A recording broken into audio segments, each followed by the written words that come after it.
41 Action sports anchor Dee Jackson joins us live now from Kauffman to show us exactly what fans will see. Dee. You know, Mike, it's become quite the epidemic. We've seen things fly into the stands for quite some time now. As a matter of fact, fans have gotten quite used to it. If you're sitting there and there's a perspective that a ball is coming right at you, things can happen to you. But nowadays, people aren't paying attention in the stands. They're looking down at their phones, and anything can happen. But now these new nets can really make the difference. Our reports will start tomorrow at 10 p.m. and we're looking forward to spring training. It's almost our home away from home out there in Surprise, Arizona. So the baseball season is here. Hopefully we'll have great weather out there as well. Gary, hopefully we will be looking pretty good in our shorts and our tank tops out in Arizona this week. I was gonna say it's not fair because it's gonna be 70 degrees here tomorrow. It's going to be incredible here. Maybe it's an omen that it's time for spring training. And Dee, by the way, nice swing there. You still have it, man. I mean, that was incredible. Can we see another cut? Let's go. Come on. Hit it out of there. I'm hoping to go out and get signed tomorrow. That's the big reveal for tomorrow. Right, I'm actually trying out for the Royals, so who knows?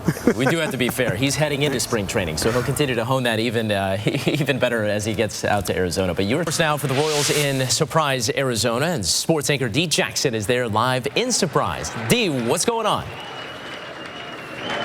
I tell you one thing, Mike, it's so good to have baseball back. This is a college game that we're watching right now here at Surprise Stadium, 7-6 Oregon State and Ball State. And of course, we're talking Royals all the time, but I tell you, just this atmosphere, it gets you in the mood for baseball season here in Surprise. And it was kind of like the first day of school for the defending champs. Speaking of this university, day one for pitchers and catchers, and for the new kids on the block like catcher Tony Cruz and pitcher Ian Kennedy, it was a chance to meet some of their new teammates and start to learn the Royals system. With all the success the club has had over the past 2 seasons, it's easy to see why KC has become a prime destination for those in search of a title. I'm never excited to wake up at 6 in the morning, but today I did. I was pretty excited. So it's like, especially for me, it's becoming like a lot of these guys are seeing their friends again, and for me it's just meeting new guys and trying to get used to a whole new environment. Players want to come here and play, but there's a reason for it. They see our athleticism, they see our passion for the game, they see how much fun that we have, and they see us, being a very successful organization now. And people long for that. They want to come to a place that's fun and where they can have success. And the fans are excited about that as well. The Royals making some roster adjustments as well. We have continuing team coverage from Surprise, Arizona. Dee Jackson is there and has the latest. Well, the Royals are known for their pitching and their defense, and when it comes to this pitching staff, Ned Yost has been adamant that the rotation has not been set.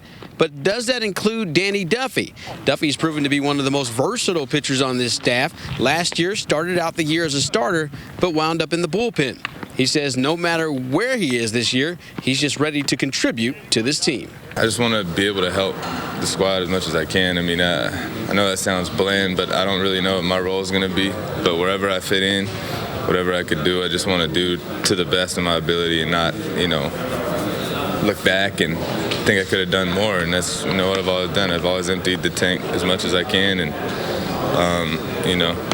I think that's just a goal that I have. I don't have, a statistic that I'd want to give you because it doesn't matter. Just want to help wherever I can. Last year, Duffy finished the season at 7-8 with 102 strikeouts. Still one of the most powerful lefties in all of baseball.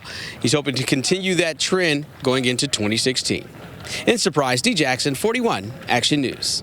Thank you, Dee. This week's high. So as Dee Jackson reports from Surprise, it's important to keep Perez healthy.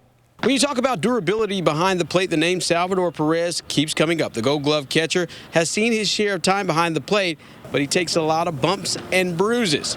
Now the Royals have plenty of depth behind the plate, but you would never guess who's in charge of keeping tabs on Sal. The catching coach, Pedro, one of his, key jobs is to, really stick with Salvi, and he's the guy that really keeps his eye on him and knows, when he needs a day off. And Pedro and I talk a lot, and we give it to him when he needs it. I think my focus is trying to get ready for the season, be ready for the season, be ready to play every day, to help my team to win.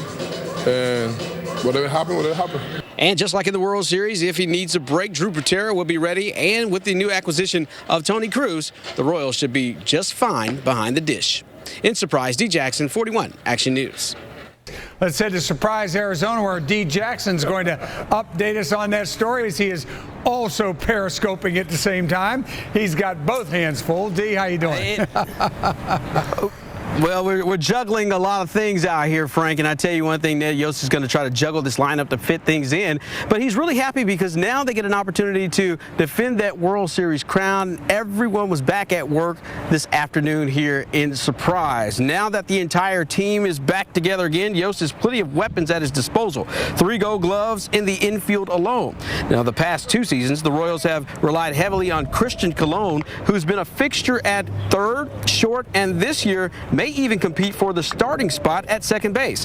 He's come through in some clutch situations over the past 2 years, whether he plays every day or not. He's looking to make a contribution in whatever way he can. Well, I'm definitely going to keep working at short and third,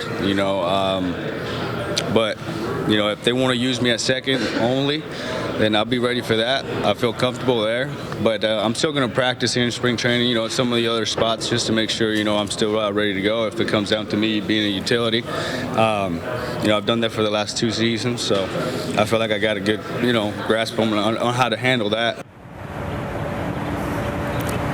Now, Colon started the season last year on the opening day roster, but he got sit down to AAA. But he made a huge return in the World Series, hitting the go-ahead RBI with Gerard Dyson on base. And I tell you, the guy earned every penny of his signing bonus. One other note to pass along, speaking of the infield and Gold Glovers, Alcides Escobar, the only person not in camp today. He's attending a funeral of a family member back in his native land. So want to also pass along that Gerard Dyson has an opportunity to start in right field. We'll catch up with him at 10 o'clock to see what's on the speedster's mind and what he has planned for 2016.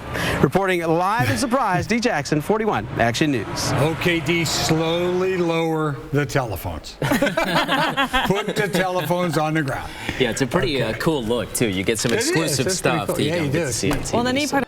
Guys, sometimes we have to do some journalistic improvisation and investigations. Sometimes people show up. There's plenty of identity theft out there, right? Well, I was on the internet the other day, and I came across this picture, and I got to thinking, man, this guy looks awfully familiar. So I decided to ask the guys here from Sporting KC who they think this guy really is. That looks like Dom. Is Dom a cop? I mean, that's Dom Dwyer in his police outfit, no? If the guy needed an alibi, he could always say he was a sheriff in New York City, right? That or an Uber driver, one or the other. That is not a doctored photo. That's a real photo. Wow. Who is that? Dom being a cop is a really scary thing for the community, I think, but I would believe it. Guy's got a really nice tight haircut, looking good on the job for sure. That's Dom. He's even got a tattoo as well, just like Dom. So are you saying that is that Dom, or is he trying to throw us a loop? It might be a doppelganger for Dom.